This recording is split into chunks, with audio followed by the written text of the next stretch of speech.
Hello and welcome to the Of Interest podcast. I'm Gareth Vaughan from interest.co.nz.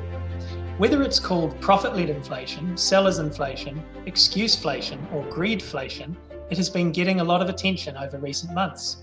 Our guest for this episode is someone who has had a fair bit to say about it. It's UBS chief economist, Paul Donovan, who joins us from London. Hi, Paul. Thanks for joining us and welcome to the Of Interest podcast. Thanks for having me on, Gareth. Look, I believe you prefer to call it profit-led inflation or profit margin-led inflation, perhaps. So just what is it? So this is a rather unusual form of inflation. It happens perhaps every 15, 20 years. It's not a frequent occurrence. Now, normally prices go up and down because supply and demand are changing. So we can get demand-led inflation, we can get supply-led inflation. What you get with profit-led inflation is an episode where companies are able to expand profit margins and convince the customers that actually this is all okay, it's all fair. So what normally happens is there's some kind of big news, war in Ukraine, for example, and a company will say, well, you can see the war in Ukraine, terrible thing, price of wheat's gone up, we've got to raise the price of bread. And the consumer sort of says, yes, I can see price of wheat, price of bread. Obviously, this is connected. Economists are likely to say, well, what's the price of wheat got to do with the price of bread? The price of bread is mainly about labor cost. It's very, very low commodity content. But because the story sounds convincing, what a company, a retailer or a food producer can then do is pass on the costs, but then also increase their profit margin on top of that. And what is happening here effectively is the price sensitivity of the customer is going down. Normally, if prices go up, you would say, right, that's it, I'm not buying that. But what happens here is prices go up and the customer sort of shrugs their shoulders and say, oh, well, what can you do? Global forces are working against us. So that's essentially what profit-led inflation is. As a result, it tends to occur towards the end of supply chains. This isn't across the entire economy. This tends to be either consumer-facing, so retail, restaurants, things like that, or very close to consumer-facing, so clothing brands or food brands. These seem to be the areas where profit-led inflation is most likely to occur. Okay, so if we're looking for evidence that it's happening, what should we look for or where should we look? Well, one of the red flags is when you get real inflation-adjusted wages that are falling for a prolonged period. Because for most companies, wages are the most important cost. It's typically about 70% of costs for a company. So if real wages are coming down, what that's saying, fairly obviously, is prices are rising faster than wages are.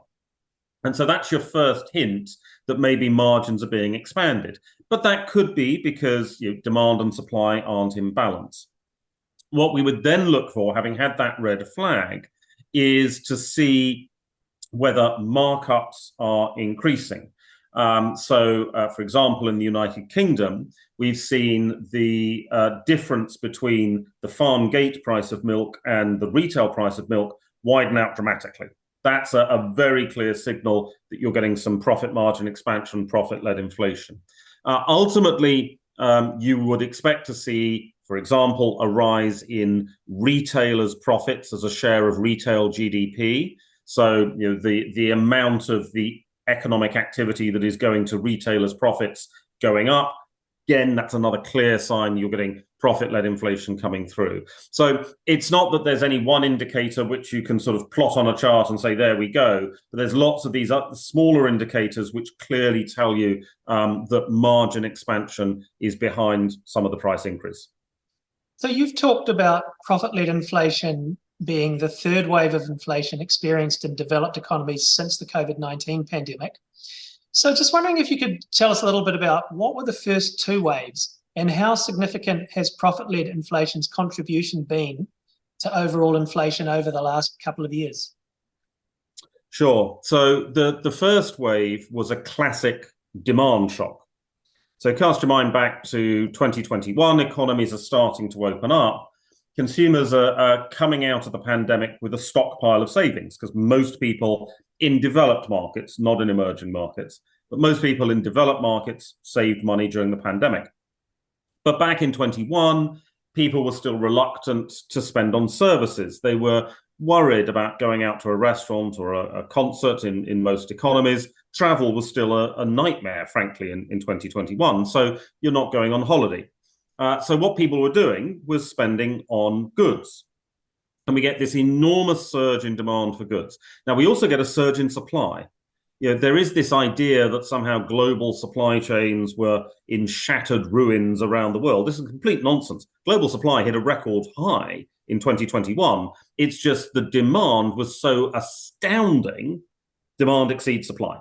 And what happens? Prices go up. Specifically, it was the price of consumer durable goods. So that's furniture, consumer electronics, cars, things like that. And that huge increase in consumer durable goods prices meant that by February of 2022, the US inflation rate for durable goods was an all-time record, 18.7% year-over-year change in prices. Absolutely astonishing. Haven't seen anything like it, not even in the 1970s. But economists said, well, this won't last because the savings won't last forever. Well, once you spent the savings, they're gone and demand will have to come down. And actually, people will go back to going on holiday, to going to restaurants. And so that demand for goods will normalize over time. That's exactly what happened. And so, again, if we look at the United States, by December of 2022, so within 10 months, that record high inflation rate had gone negative. You'd gone into outright deflation, falling prices. Absolutely astonishing.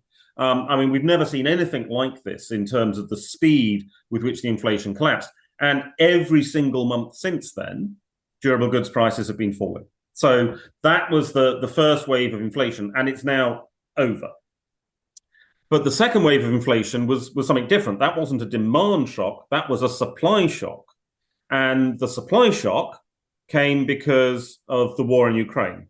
Now, you'll notice the peak of inflation for the first wave was in February of 2022. And of course, at the end of that month, Russia invades Ukraine, up goes the energy price, and that then creates the second wave of inflation, which is an energy shock. But what happens here is that we start to see people responding to the higher price for energy by cutting demand. So in Germany, for example, lots of German manufacturers reduced their demand for natural gas. Here in the UK, fuel sales for vehicles, so cars and vans and so on, are down 9% on pre-pandemic levels. Because as soon as the price of petrol went up, everyone's saying, well, I'm not driving to work anymore. I'm going to work from home an extra day, save myself 20% of my fuel bill. So you get this enormous shift in demand. And eventually that then fades. And then we enter into the profit-led inflation phase. Really, it's something that we start to see coming in September, October of 2022. And so that's been the final, I think, the final phase of inflation that we experienced. So how much has this added to inflation? What it's really done is prolong the inflation. If we had not had the war in Ukraine, I don't think we'd have got the profit-led inflation, because Ukraine has been an important part of the story that companies have told to convince people to accept higher prices. So I think if we hadn't had the war in Ukraine, we would be sitting here talking about falling prices today, because that first wave of inflation has completely reversed. Because we had the war, that then extended the inflation episode, and it gave a story, a narrative, which has then extended the inflation from 2022 into 2023. We look today, I think it varies from country to country depending on how inflation is calculated. Right now, we're starting to see profit-led inflation be challenged in a number of countries. But I'd say that it's probably accounted for about half of the inflation that we've experienced over the last 6 to 8 months. Now, we typically think of big companies when we think of profit-led inflation, but can small businesses contribute too? I mean, for example, my local cafe, can they contribute to it as well? And I mean, how can consumers recognize that it's happening? So absolutely, small businesses are a key part of this because what's happening is you've got a national or an international narrative, a story, and inevitably small businesses will pick up on this and say, oh, well, maybe we can get away with raising our prices a bit more. If everybody else is doing it, why can't we do it too? This is actually one of the reasons why I'm quite against the term greedflation, because if you're a small business, fairly obviously your profit is also your income, and understandably, when prices are going up everywhere, everyone wants to try and do as much as they can to keep their income at a reasonable level. So I don't think it's necessarily sort of this pejorative greed that's coming in. It's an understandable reaction, but nevertheless, small businesses are a key part of it. So, how do customers recognize this? It can be quite difficult because we tend to have quite naive views about what matters to inflation as customers. We think that the price of wheat is important to the price of bread because we've got this sort of nursery rhyme image where the farmer takes the wheat to the windmill, it's ground into flour and baked into bed. You ignore the large numbers of advertising executives and packaging and processing and everything else that goes into it, the delivery drivers, the shop assistants, all of that is really what you're paying for when you buy your loaf of bread. So because we have this naive view, it can be quite difficult to spot. What we tend to see, of course, is trends emerging. So consumers are sort of quite passive and they accept these price increases until something tips, until the media, social media starts focusing on the profit margin. And at that point, consumers then become quite militant and very resistant to the price increases. And I mean, I'm interested as to whether one company in an industry can really drive it, or does the whole industry have to be participating, I guess, for want of a better word. And I guess it depends on the level of competition, perhaps to some degree, in that industry in any given market. Exactly. It would tend to be a sector that is doing this. And as I said earlier, it tends to be sectors at the end of the supply chain, so quite close to the customer. The reason it would tend to be a sector is that if you are seen as, quote, unfairly raising prices and your competitors are not, that's going to do a lot of harm to your brand, to the brand value, whether that's the brand as a producer or the brand as a retailer. So one of the things about profit-led inflation is it tends to take place in sectors where there is normally very strong brand loyalty. Any sector which issues a loyalty card is a good signal of a sector that might engage in profit-led inflation, because normally these companies are afraid of raising prices too far because that would then lead to their customers leaving, and it's very expensive to then persuade them to come back. But what you've got here is a convenient excuse. So you think, well, we can raise the prices and we won't damage the brand loyalty. The customers will stick with us because they'll believe this story that we're telling. And so that's why it tends to be in certain sectors, but it also tends to be sector-wide. If you're trying to do this individually, then the potential damage to your brand is significant unless it is a very, very uncompetitive sector, in which case you might have more luck in expanding margin. So presumably this is not something that's new.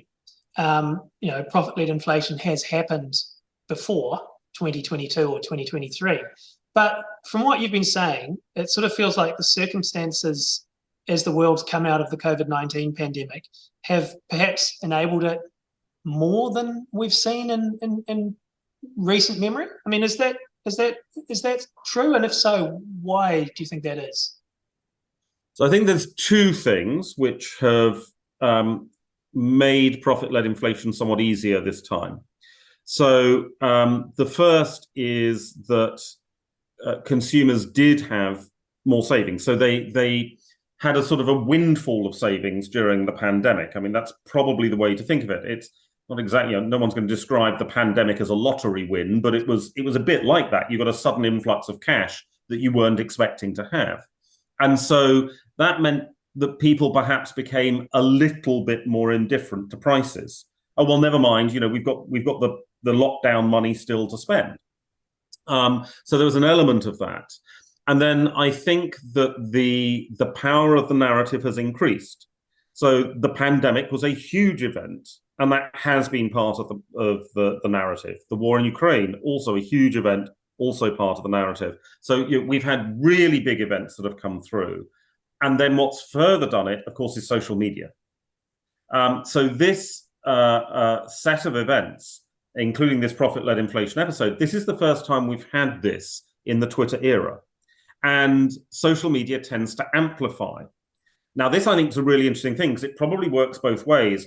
With margins on the way up, with the start of profit-led inflation, social media has amplified the stories that underpin profit-led inflation. You get these terrible images from Ukraine. You get lots of tweets about supply chain disruption. You get TikTokers complaining about the difficulty of getting goods, whatever it is, doesn't matter. And so that sort of amplifies the story, which is then exploited by companies to expand margin. The interesting thing, though, is social media does work both ways. And if you now start to get a focus on margin expansion, unfair price increases, if you start trending with the wrong hashtag, that's damaging your brand, and you're likely to rethink your pricing strategy pretty quickly, I would suggest. So here in New Zealand, Business New Zealand, which is a business lobby group, issued a report today, which it commissioned from a consultancy firm on greedflation, as they put it. And they concluded that we found no evidence of widespread increases in profit margins driving up inflation in New Zealand. It is an imported narrative not supported by the evidence. But they also said, we found that over the 3 years to December 2022, prices rose by 14%, or an average of 4.6% per year. And they say 71% of that price increase can be attributed to the increase in input costs, 15% to an increase in labour costs, and 14% to an increase in gross profits. Now, I know, of course, that you don't follow the New Zealand economy specifically. You're based in London and you've got bigger economies to look at over there. But I'm interested still to know, from the outside looking in, what would you expect to see in a small open economy like New Zealand in terms of profit-led inflation? Well, I think that there are a couple of points to make. The first is that we would not expect to see all of the last 3 years of inflation to be about profit margin expansion, because we had a supply shock. And that was the energy price shock coming from Ukraine war. That was the second wave. And we had a demand shock, which will also show up in labor costs and other supply issues. So, it wouldn't be the case that over so long a period, you had all of this due to profit margin expansion.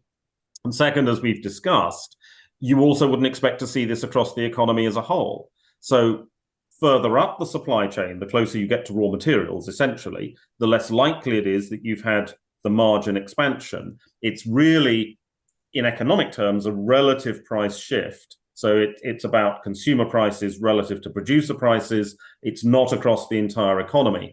And I think that this is one of the problems with a lot of the analysis that we've seen on profit-led inflation. There is this assumption that every company is raising profit margins, and that absolutely isn't the case. It's a subset of companies that raise margins. And so if you look at economy-wide data, you're going to find less evidence of profit-led inflation. So what I would expect in an open economy like New Zealand, I would expect to see cost pressures coming through, obviously, because New Zealand is importing goods from the international economy, raw materials from the international economy. Of course, we would see cost pressures there, particularly in the first and second inflation waves. The profit-led inflation story tends to be a lot more local. It tends to be a lot more about domestic consumer reactions, the resilience of the domestic consumer. And of course, we haven't had profit-led inflation everywhere. It's not really taking place in Japan, for example. It's not really taking place in Switzerland either.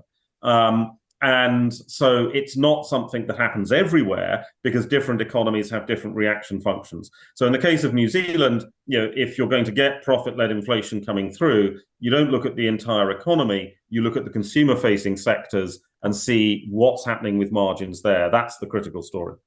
Okay. One of the interesting things has been that central bankers have started to talk a bit about profit-led inflation in recent months as well. I mean, even the Federal Reserve, some officials there, the European Central Bank, and the Reserve Bank of New Zealand here has been asked about it a bit as well. And one of the things that struck me was both Christine Lagarde, the ECB president, and our Reserve Bank of New Zealand chief economist, Paul Conway, have both recently said that they don't have good data on it. I'm just wondering why this is, and is this an oversight by central banks and even perhaps the economist profession more broadly? Well, we're struggling with data at the moment. There has been, particularly post the pandemic, a decline in the quality of data, particularly in real time. Most data is survey based. People just aren't filling in surveys anymore, and so it's quite difficult to talk with any precision in real time about GDP, about employment even. I mean, we've got some real problems here. So the declining accuracy of data means that if you are trying to look at something as narrow as profit-led inflation, then it's quite difficult to be confident in the quality of the data that you're using. That's one of the challenges. In addition, of course, what we are talking about here is not just large companies, but lots of small businesses. Now, a large business has to report its profits. If it's listed on a stock exchange, you have to report profit and loss. And the numbers can take some effort to sort of sort through, but the data has to be reported. If you're a small business, you don't have that quarterly reporting requirement. And a lot of this does come from the smaller business sector. So it is quite hard to get this data, which is why we tend to have to rely on price information to see the signals, and sort of comparing what we know about costs and what we know about prices to get hints. But it's not a perfect process. And in particular, this is probably an inflation episode that we can confidently assert is profit-led, but only 2 or 3 years after the event, when the data's been revised, when we've got all the numbers in. It's a lot more difficult to analyze in real time. So what does that mean for central banks? I mean, obviously, we've had, we're still in interest rate tightening or hiking cycles in most parts of the developed world. If profit-led inflation is a significant factor in pushing up inflation, should this change the way they fight inflation? And do they need any new tools? So I think it should change the way inflation is being fought, because with profit-led inflation, there are 2 ways, essentially, of weakening profit-led inflation. So the first is to reduce demand, because if demand is falling, then it's quite hard to raise prices for any company, whether it's profit-led or anything else.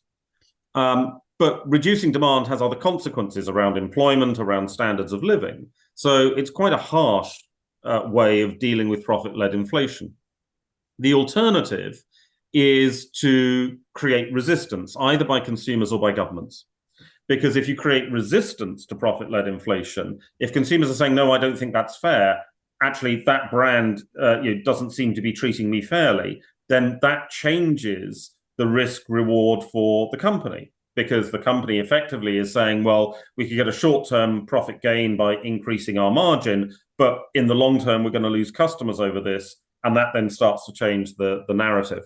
And so I think that central banks probably should have been earlier and clearer in talking about the potential, at least, for profit-led inflation as being a driver. Now, in the case of the United States, former Fed Vice Chair Brainard was talking about this back in October of last year.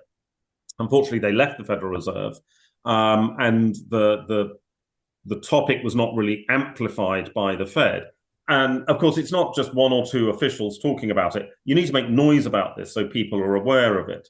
What we are now seeing is that consumers have become more aware of this. I would say in the last 2 months, perhaps, the media attention, the social media attention on this has gone up. And with that, political attention has gone up. So just last week in France, the finance minister Le Maire said food companies are going to be cutting prices in July. If they're not, we're going to name and shame them, and we might do windfall profit taxes. So all of a sudden, political interference has come in.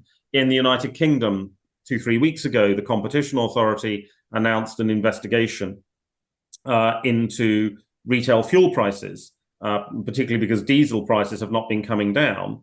And in response to that, all of a sudden, and no doubt quite by coincidence, prices have been coming down. Margins have been squeezed. So the more effective way, I think, would be, okay, yes, probably raise rates to slow demand, but making more noise about profit-led inflation, putting it to the top of the agenda, I think is a more effective strategy for actually reducing this inflation pressure quickly.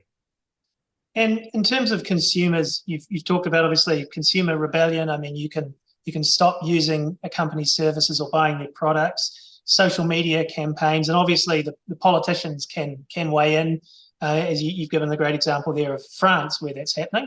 But what about competition watchdogs and regulators? How should they respond? So this can be an issue about a lack of competition. To be honest, it's a difficult one because even in a competitive market, if there is an external shock, an external story that you can use, everyone may change their behavior at the same time, even in a competitive market. However, I think what it is safe to say is that if you are in a more competitive market environment, profit-led inflation is likely to come to an end more quickly, because all it takes is for one or two companies to break and say, actually, you know what, we're going to go for market share, we're going to cut our prices, we're going to take our margins back to normal. I mean, that's what we're talking about. It's not that you're slashing margins to zero, you're taking them from above normal to normal. So, and if one or two companies in a competitive environment do that, everybody will follow very, very quickly. Whereas if you're in a more oligopolistic market, the external force may have led to everybody expanding their margin, but having done that, everyone sort of sits still and doesn't do anything, and you don't get the reversal of the profit margin-led inflation quite so quickly. So again, as with the UK has a number of competition investigations going on around this topic. Energy price inflation, food price inflation is coming under scrutiny. This sort of thing may then actually induce a change of behavior, because you're adding another risk into the company and saying, well, if we expand margin, we may then get a competition inquiry against us, and that's a lot of work and it might go against us, and we don't want that. So perhaps we should start cutting back on the margin. And there's some evidence that has happened, particularly in Europe and the UK, over the course of the last 3 months. Just finally, Paul, I'm just interested in what you think the lessons will be from this bout of profit-led inflation that perhaps we can look back to in the future next time it rears its head. Well, I think the lessons are going to be difficult because this was such a unique set of circumstances. I mean, very often profit-led inflation takes place on its own, sort of in isolation. It's not a third wave as we've had this time with the transitory durable goods inflation and then the energy inflation as a demand and supply shock preceding it. So this is a very unusual circumstance for profit-led inflation. Nevertheless, I think that there will be interesting lessons to be learned around the role of media and social media, both in amplifying and reducing profit-led inflation. I think a lot more work generally needs to be done on the role of social media impacting the economy.